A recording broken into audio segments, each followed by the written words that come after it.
Se generó un debate entre si las figuras de Asunción podían ir o no al carnaval en Carnaceno. No es la primera vez que pasa. Una señorita salió a hablar, no recuerdo su nombre, pero dijo: estamos cansados los encarnacenos de que las modelitos vengan a querer figuretear en nuestro carnaval. Y les quiero extender la consulta.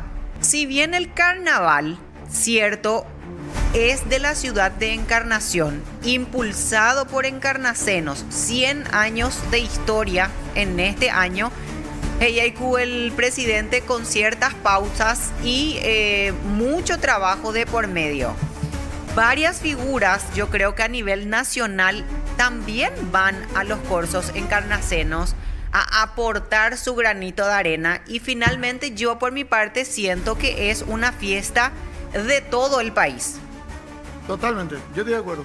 Aparte, decir una cosa, con ese concepto no le lleven a verdulero, no traigan brasilero, no traigan enanito verde, no traigan nada. Hagan todo en Encarnación nomás, todo si así. Yo trabajé en Encarnación y es un concepto que existe nomás luego allá. Sí, existe. Es un concepto que existe allá.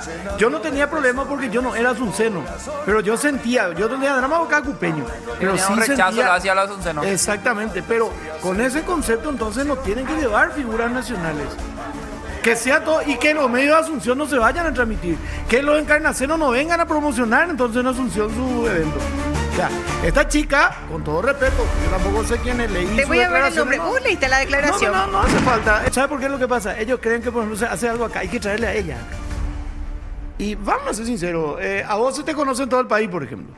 A, no sé, Sonia Bastique, por ejemplo, de la de hacia allá, que se le conoció acá. Pero porque vino acá, no porque estaba trabajando allá.